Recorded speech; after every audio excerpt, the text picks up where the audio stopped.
नमस्कार दोस्तों, study point and computer channel में आपका फिर से एक बार स्वागत है। दोस्तों, आपने कंप्यूटर तो देखा ही होगा, लेकिन कंप्यूटर एक ही चीज से मिलकर नहीं बनता। कंप्यूटर में रहते हैं ढेर सारे पार्ट्स। तो आज की इस वीडियो में हम जानेंगे कंप्यूटर के इनर और आउटर पार्ट्स के बारे में कि कंप्यूटर में कौन कौन से पार्ट्स इंपॉर्टेंट होते हैं, कौन कौन से पार्ट्स को मिलाकर आखिर कंप्यूटर बनता है। तो चलिए बिना देरी की वीडियो को शुरू करते हैं। दोस्तों, आगे वीडियो में मैं आपको सारे पार्ट्स को एक एक करके एक्सप्लेन करने वाला हूँ, जैसे कि वो क्या होता है, उसका काम कंप्यूटर में क्या होता है और उसका उपयोग हम किस तरह से करते हैं। तो चलिए बिना देरी की वीडियो को शुरू करते हैं। दोस्तों, सबसे पहले नंबर पे कंप्यूटर में पार्ट्स आता है मॉनिटर। मॉनिटर का काम कंप्यूटर ऑपरेटर को मॉनिटर करना होता है, यानी कि हम कंप्यूटर में जो भी काम करते हैं वो हमको मॉनिटर में दिखाई देता है, चाहे आप कोई सॉफ्टवेयर चलाएं या फिर कोई अन्य काम करें। मॉनिटर ही आपको काम करते समय मॉनिटर करने का काम करता है कि आप कौन सा काम कैसा कर रहे हैं और वो काम कैसा दिख रहा है। दोस्तों, मॉनिटर कई तरह के होते हैं, जैसे कि एलईडी, एलसीडी। मॉनिटर के बारे में आगे हम और वीडियो बनाने वाले हैं, जिसमें आपको पूरा एक्सप्लेनेशन केवल मॉनिटर के ऊपर मिलेगा। ऐसे ही आने वाले और भी बहुत सारे पार्ट्स के बारे में आपको आगे वीडियो मिलती रहेगी। तो चलिए चलते हैं दूसरे पार्ट की तरफ। दोस्तों, कंप्यूटर में दूसरा इंपॉर्टेंट पार्ट होता है मदरबोर्ड। जी हाँ, मदरबोर्ड कंप्यूटर का एकमात्र ऐसा पार्ट होता है जिसमें कंप्यूटर के सारे पार्ट्स कनेक्ट होते हैं। मदरबोर्ड के कई सारे टाइप्स होते हैं, जैसे कि G31 motherboard, G41 motherboard, H110 motherboard, ऐसे और अन्य तरह के मदरबोर्ड पाए जाते हैं। मदरबोर्ड का काम होता है कंप्यूटर के अंदर सारे पार्ट्स को अरेंज करके रखना। मदरबोर्ड प्रायः सीपीयू यानी कि कैबिनेट के अंदर पाया जाता है। मदरबोर्ड का काम होता है कि वो सारे पार्ट्स को आपस में अरेंज करके रखें और सारे पार्ट्स का अच्छे से क्रियान्वित करें और सारे पार्ट्स सही से काम करें। तीसरे नंबर पे जो पार्ट्स है कंप्यूटर का, वो है एचडीडी, जिसका फुल फॉर्म होता है हार्ड डिस्क ड्राइव। इसका काम होता है कंप्यूटर में जितने भी हम काम करते हैं उन सभी काम का एक डाटा बनता है। सारे डाटा को अरेंज करके हार्ड डिस्क ड्राइव ही अपने अंदर रखता है। इसको कंप्यूटर का प्राथमिक मेमोरी यानी कि primary memory of the computer भी कहा जाता है। दोस्तों, जो भी हमारा डाटा होता है वो सारा डाटा हमारे हार्ड डिस्क ड्राइव में ही सेव होता है। हार्ड डिस्क ड्राइव भी कई तरह के आते हैं, ये स्टोरेज के हिसाब से विभाजित होते हैं और कंपनी के हिसाब से। Hard disk drive 120 GB, 250 GB, 500 GB, 1 TB, इस तरह के अलग अलग पार्टीशन में आते हैं। दोस्तों, हार्ड डिस्क में ही आपके कंप्यूटर के सारे डाटा संयोजित करके रखे जाते हैं। अगर आप किसी कंप्यूटर के हार्ड डिस्क को निकालकर दूसरे कंप्यूटर में लगाते हैं तो इसमें का डाटा पूरा उसमें चला जाता है। और हार्ड डिस्क के बारे में एक कमाल की जानकारी, दोस्तों, जब तक आप डाटा को सेव नहीं करेंगे तब तक वो आपके हार्ड डिस्क में नहीं जाएगा। आप जो भी डाटा एक जगह से दूसरे में ट्रांसफर करेंगे वो आपको हार्ड डिस्क में ही रखना पड़ेगा। आप चाहे तो हार्ड डिस्क के कई सारे पार्टीशन कर सकते हैं। अगला पार्ट है नंबर चौथा, जो है एसएसडी। जी हाँ, इसका फुल फॉर्म होता है सॉलिड स्टेट ड्राइव। दोस्तों, इसका काम भी प्राथमिक मेमोरी की तरह ही होता है, यानी कि आप इसे भी primary memory of the computer कह सकते हैं। जिस तरह से हम डाटा को हार्ड डिस्क में रखते हैं उसी तरह आप डाटा को एसएसडी में भी रख सकते हैं। हार्ड डिस्क और एसएसडी में क्या अंतर है, इसके ऊपर आज हम वीडियो बनाएंगे, जिसे देखकर आपकी जानकारी और भी बढ़ेगी। दोस्तों, हार्ड डिस्क और एसएसडी, थोड़ी सी जानकारी इसके ऊपर आपको दे देते हैं। एसएसडी हार्ड डिस्क से किस तरह से अलग है। एसएसडी को आप हार्ड डिस्क का अपडेटेड वर्जन कह सकते हैं। जी हाँ, हार्ड डिस्क में अंदर बहुत सारे ऐसे पार्ट्स होते हैं जो आपस में घूमकर डाटा को सेव करते हैं, जबकि एसएसडी में ऐसा नहीं होता। हार्ड डिस्क बहुत ज्यादा भारी होता है और एसएसडी बतौर हल्का। एसएसडी में डाटा का लॉस होने का चांसेस कम से कम होता है, जबकि हार्ड डिस्क में बहुत ज्यादा। इसीलिए लोग आज के समय में हार्ड डिस्क के साथ एसएसडी लगाना पसंद करते हैं, ताकि वे कम से कम अपना ऑपरेटिंग सिस्टम और कुछ इंपॉर्टेंट डाटा को हार्ड डिस्क में न रखकर एसएसडी में रख सकें। और साथ में आपको ये भी बता दें कि एसएसडी की जो कीमत रहती है वो हार्ड डिस्क से थोड़ी ज्यादा होती है, क्योंकि इसमें क्वालिटी ज्यादा मिलता है। दोस्तों, वीडियो में आगे बढ़ने से पहले आपसे रिक्वेस्ट है कि अगर आप कंप्यूटर के बारे में बहुत सारी चीजें सीखना चाहते हैं, कंप्यूटर के हार्डवेयर सॉफ्टवेयर के बारे में और डिटेल में जानना चाहते हैं, तो इस वीडियो को एक लाइक जरूर करें और इस चैनल को सब्सक्राइब जरूर करें, ताकि आपको आने वाले और भी वीडियो के अपडेट्स मिलते रहे। अब चलिए बढ़ते हैं हमारे पार्ट्स नंबर 5वीं की तरफ, जो कि है रैम। जी हाँ, इसका फुल फॉर्म होता है रैंडम एक्सेस मेमोरी, यानी कि कंप्यूटर में स्थित एक ऐसी मेमोरी जो डाटा को रैंडमली एक्सेस करता है। दोस्तों, जब भी आप अपने कंप्यूटर को ऑन करते हैं तब आपका रैम इसके साथ ऑन हो जाता है, यानी कि जो भी सॉफ्टवेयर आप चलाते हैं वो आपके सारे सॉफ्टवेयर रैम में चल रहे होते हैं। चाहे आप एमएस वर्ड में कोई डिजाइन बनाएं, एक्सेल में कोई शीट बनाएं, पेंट में कोई डिजाइन बनाएं या कोरल ड्रॉ, फोटोशॉप जैसे कोई भी सॉफ्टवेयर में आप कोई भी डाटा का डिजाइन करते हैं, अगर आपने उस डाटा को अभी तक सेव नहीं किया है तब तक वो डाटा रैम में चल रहा होता है। इसीलिए हम ज्यादातर स्टूडेंट्स को सजेस्ट करते हैं कि जब भी आप किसी सॉफ्टवेयर में कोई काम करना शुरू करते हैं तो उसे सबसे पहले आप सेव कर लें, ताकि आपका डाटा रैम से हार्ड डिस्क में चला जाए। दोस्तों, रैम कंप्यूटर में एक अस्थायी मेमोरी के रूप में काम करता है, जैसे हार्ड डिस्क और एसएसडी स्थायी मेमोरी के रूप में काम करते हैं। रैम में कभी भी कोई डाटा सेव नहीं होता, रैम में केवल डाटा चल रहा होता है। सामान्य तौर पे आपने देखा होगा कि जैसे आप मोबाइल खरीदते हैं, जिस मोबाइल में रैम ज्यादा रहता है वो मोबाइल काफी स्पीड से चलता है। बिल्कुल ऐसे ही कंप्यूटर में अगर आपका रैम ज्यादा है तो आपके सॉफ्टवेयर का जो फंक्शन रहेगा वो काफी स्पीड से काम करेगा।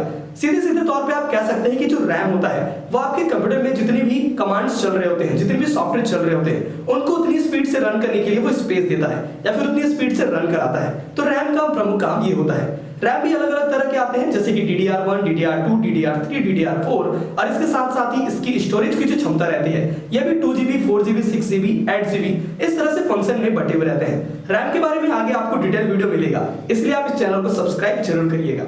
अब चलिए बढ़ते हैं अपने पार्ट नंबर 6 की तरफ, जो कि है CPU चिप। जी हाँ दोस्तों, CPU कहा जाए तो आपके मन में ये बॉक्स आता होगा जो इस तरह से डब्बे जैसा दिखता है। दरअसल में इसे कैबिनेट कहा जाता है। CPU चिप कहने का मतलब एक छोटा सा चिप होता है जो कि किसी भी कंप्यूटर का एक केंद्रीय इकाई माना जाता है। जैसे कि CPU का full form central processing unit होता है।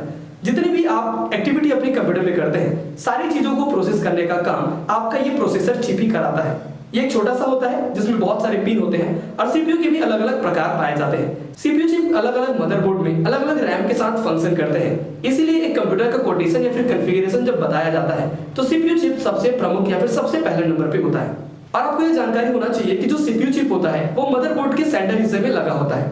दोस्तों मार्केट में आपको CPU प्रोसेसर चिप कई तरह के मिलेंगे। इसके अलग अलग वर्जन के हिसाब से भी इसकी अवेलेबिलिटी मार्केट में रहती है, जैसे कि i3 processor, Core 2 Dual Core, i5, i6, i7 और ऐसे कई तरह के CPU चिप के प्रकार पाए जाते हैं। अगला पार्ट है पार्ट नंबर 7, प्रोसेसर फैन। दोस्तों प्रोसेसर फैन का काम होता है कि वो प्रोसेसर चिप को हीट होने से बचाए। आपको ये जानकारी होगी कि जब भी किसी इलेक्ट्रॉनिक डिवाइस को चलाया जाता है तो उसे हम इलेक्ट्रिसिटी देते हैं और इलेक्ट्रिसिटी सारे पार्ट्स को हीट करती है। तो ऐसे में अगर आपका CPU चिप ज्यादा हीट करता है तो वो मदरबोर्ड या फिर पूरे सिस्टम को खराब करने के लिए काफी होगा। इसलिए ज्यादा CPU चिप हीट ना करे, इसके लिए उसके ऊपर प्रोसेसर फैन लगाया जाता है। प्रोसेसर फैन की भी अलग अलग वैरायटी होती है जो कि मदरबोर्ड के हिसाब से पाया जाता है। इसका काम केवल इतना होता है कि वो प्रोसेसर चिप को ठंडा रखे ताकि आपका कंप्यूटर बहुत अच्छे से काम कर सके। दोस्तों कंप्यूटर में अगला पार्ट है पार्ट नंबर 8 जो है SMPS। इसका फुल फॉर्म होता है स्विच मोड पावर सप्लाई। दोस्तों SMPS एकमात्र ऐसा पार्ट होता है जो आपके कंप्यूटर में आपके CPU को पूरा पावर देने का काम करता है। अब ऐसा नहीं कि आप कैबिनेट के अंदर इससे सारे पार्ट को एक साथ एनर्जी दे दें, इसलिए हमारे कंप्यूटर में SMPS पाया जाता है जो कि आपके कैबिनेट के अंदर लगाया जाता है। दोस्तों SMPS का प्रमुख कार्य होता है कि वो मदरबोर्ड में स्थित सारे पार्ट्स को उसकी आवश्यकता के अनुसार ऊर्जा का प्रदान करे, यानी कि जो भी इलेक्ट्रिसिटी वो लेता है उससे सारे पार्ट्स को वो जरूरत के हिसाब से बांटता है। SMPS का काम केवल इतना होता है। जब भी आपका SMPS चालू होगा तब जाके आपके CPU के सारे पार्ट्स आपस में काम कर पाएंगे और उन्हें प्रॉपर्ली इलेक्ट्रिसिटी मिल पाएगी। तो SMPS आप कह सकते हैं कि कंप्यूटर का बहुत प्रमुख हिस्सा होता है। अगला है पार्ट नंबर 9 जो कि है DVD रीडर। दोस्तों इसका काम होता है कि CPU में लगाए गए DVD कार्ड या फिर CD कार्ड को रीड करना और उसमें स्थित डाटा को आपको दिखाना।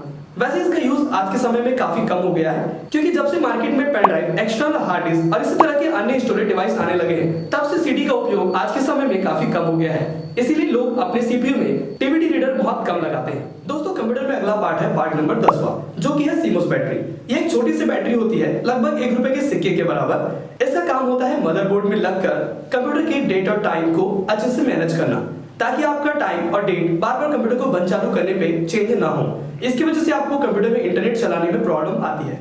अगला पार्ट है पार्ट नंबर 11 जो कि है ग्राफिक कार्ड। दोस्तों अगर आप फोटो एडिटिंग, वीडियो एडिटिंग जैसे काम अपने कंप्यूटर में करते हैं तो आप ये प्रॉब्लम जरूर देखे होंगे। वीडियोस का नहीं खुलना, फोटोज का अच्छे से क्लियर नहीं दिखना, पिक्सेल्स कम हो जाना। तो ग्राफिक कार्ड का सबसे महत्वपूर्ण काम कंप्यूटर में होता है। जितनी भी विजुअलाइजेशन वाली चीजें होती हैं, चाहे वो वीडियो हो या फिर कोई फोटो, अगर आप एक अच्छे कैमरे से शूट किए हैं या फिर आप अपने मोबाइल से भी शूट किए हैं तो एडिट करते समय उसकी क्वालिटी डल ना हो, उसकी क्वालिटी खराब ना हो। इसी के चलते ग्राफिक कार्ड का उपयोग हम अपने कंप्यूटर में करते हैं ताकि आपका ग्राफिक्स वाला काम काफी अच्छे से हो सके। अगर आप अपने कंप्यूटर में कोई भी ग्राफिक्स से रिलेटेड उतना महत्वपूर्ण काम नहीं करते तो ये पार्ट्स आपके CPU में ऑप्शनल हो सकता है।